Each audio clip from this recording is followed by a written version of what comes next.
Hello दोस्तों, good evening everybody. आप सभी कैसे हैं? Welcome to my YouTube channel study GS by Neelkanth. तो मैं आज आपके लिए लाया हूं मध्य प्रदेश की जनजातियां के लिए महत्वपूर्ण प्रश्न। तो मध्य प्रदेश की जनजाति है, उनके बारे में महत्वपूर्ण प्रश्न है, तो उनके बारे में मैं आज आपके लिए लाया हूं। तो ये कॉम्पिटिटिव एग्जाम में ये प्रश्न पूछे जाते हैं कि कौन सी जनजाति किससे संबंधित है। तो देख लीजिए। तो पहला है भील जनजाति। और जो मध्य प्रदेश की भील जनजाति है वो जनसंख्या की दृष्टि से यह मध्य प्रदेश की सबसे बड़ी जनजाति है। ठीक है, तो मध्य प्रदेश की सबसे बड़ी जनजाति कौन सी है?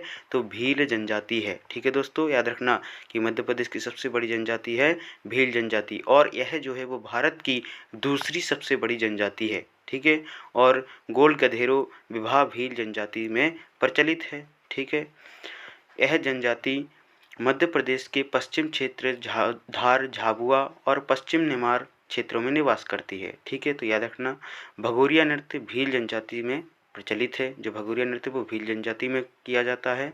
यह अपने निवास स्थान को फाल्या कहते हैं। बरेला, भिलाला, पटेलिया ये भील जनजाति के प्रमुख उपजनजातियाँ है। तो याद रखना उपजनजातियाँ कौन कौन से है? बरेला, भिलाला और पटेलिया ये भील जनजाति के उपजनजाति है। ठीक है, तो नेक्स्ट जनजाति देख लेते हैं। नेक्स्ट जनजाति है गौड़ जनजाति। ठीक है, तो जो गौड़ जनजाति है वो जनसंख्या की दृष्टि से मध्य प्रदेश की दूसरी सबसे बड़ी जनजाति है। ठीक है, तो गौड़ जनजाति मध्य प्रदेश की दूसरी सबसे बड़ी जनजाति है और ये जनसंख्या की दृष्टि से भारत की सबसे बड़ी जनजाति है। तो गौड़ जनजाति भारत की सबसे बड़ी जनजाति है और भारत की दूसरी सबसे बड़ी जनजाति भील जनजाति, और मध्य प्रदेश की दूसरी सबसे बड़ी जनजाति गौड़ जनजाति, और पहला भील जनजाति आपने देख लिया है। ठीक है, इनमें दूध लौटावा गोटुल प्रथा गौड़ जनजाति में प्रचलित है। जो दूध लौटावा है वो गौड़ जनजाति से संबंधित है। क्वेश्चन ऐसे बनता है कि दूध लौटावा विवाह किससे संबंधित है? तो गौड़ जनजाति से संबंधित है। तो याद रखना आप। ठीक है, उपजनजातियाँ कौन कौन से देख लेते हैं। तो प्रधान है, अगरिया है, ओझा है, सोल्हास है और नगारची है। ठीक है दोस्तों, तो याद रखना गौड़ जनजाति की कुछ उपजनजातियाँ हैं। नेक्स्ट है बैगा जनजाति। ठीक है, तो तीसरा है बैगा जनजाति। तो बैगा जनजाति जो है यह मध्य प्रदेश के पूर्वी क्षेत्र में निवास करने वाली जनजाति है। तो मध्य प्रदेश के पूर्वी क्षेत्र में निवास करने वाली जनजाति कौन सी है? तो बैगा जनजाति है। बूढ़ा देव बैगा जनजाति के प्रमुख देवता है। तो बैगा जनजाति के प्रमुख देवता कौन है? तो बूढ़ा देव है। और जो साल है वो बैगा जनजाति की प्रमुख पवित्र वृक्ष है। तो बैगा जनजाति की प्रमुख पवित्र वृक्ष कौन सा है? तो साल है, याद रखना। ठीक है दोस्तों, नेक्स्ट है इसी में पॉइंट देख लेते हैं। मंडला, बालाघाट, शहडोल, सीधी जिलों में ये पाए जाते हैं। ये बैगा जनजाति। बैगा मुख्यतः द्रविड़ प्रजाति की आदिम जाति मानी जाती है। नरोतिया, भरोतिये, बिंजवार, नाहर मैना, कंठ मैना ये सभी क्या है? बैगा की प्रमुख उपजनजातियाँ है।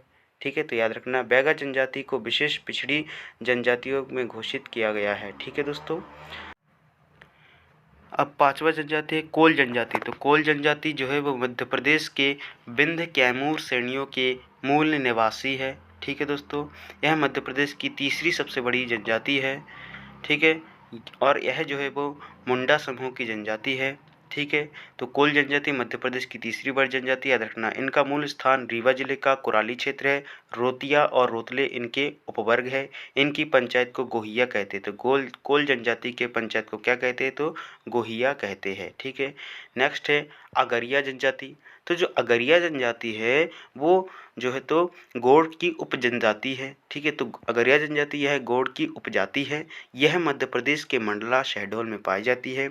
अगरिया जनजाति के प्रमुख देवता लोहासुर है। कौन है? लोहासुर है। सातवां है भारिया जनजाति। और जो भारिया जनजाति है वो छिंदवाड़ा, सिवनी, मंडला जिले में पाई जाती है। छिंदवाड़ा के पातालकोट में कई सदियों से यह निवास कर रही है। पंडो कौन है?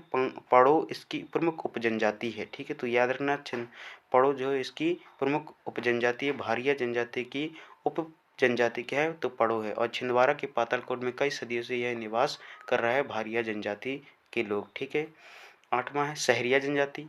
और जो सहरिया जनजाति है यह मध्य प्रदेश के उत्तर पश्चिम क्षेत्रों में निवास करती है। तो क्वेश्चन पूछा जाएगा कि मध्य प्रदेश के उत्तर पश्चिम क्षेत्रों में निवास करने वाली जनजाति कौन सी है? तो सहरिया जनजाति है। देश का पहला आदिवासी संचार केंद्र कहाँ है? तो झाबुआ में स्थित है। देश का पहला आदिवासी संचार केंद्र झाबुआ में स्थित है।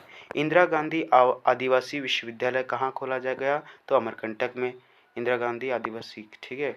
नेक्स्ट है 11वां, मध्य प्रदेश में आदिम जाति कल्याण विभाग की स्थापना 1964 में की गई और वर्तमान में इनका नाम बदलकर जनजातीय कार्य विभाग कर दिया गया, ठीक है। तो आदिम जाति कल्याण विभाग का नया नाम क्या है, नाम बदला है तो जनजातीय कार्य विभाग कर दिया गया है नाम बदलकर, ठीक है। आदिम जाति कल्याण विभाग का नाम जनजातीय कार्य विभाग। और भगोरिया हाट का संबंध किस जिले कहाँ से है, तो भगोरिया हाट का जो संबंध है वो झाबुआ जिले से है।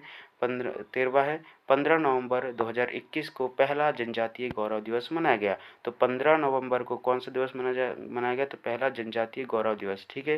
तो thank you so much video को लास्ट तक देखने के लिए।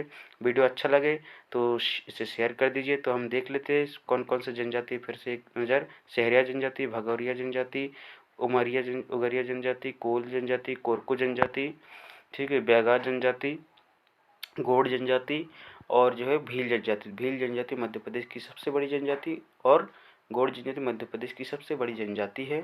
Thank you so much video को लास्ट तक देखने के लिए। लाइक कमेंट एंड शेयर जरूर कर दीजिए और चैनल पर नए हो तो चैनल को सब्सक्राइब कर दीजिए।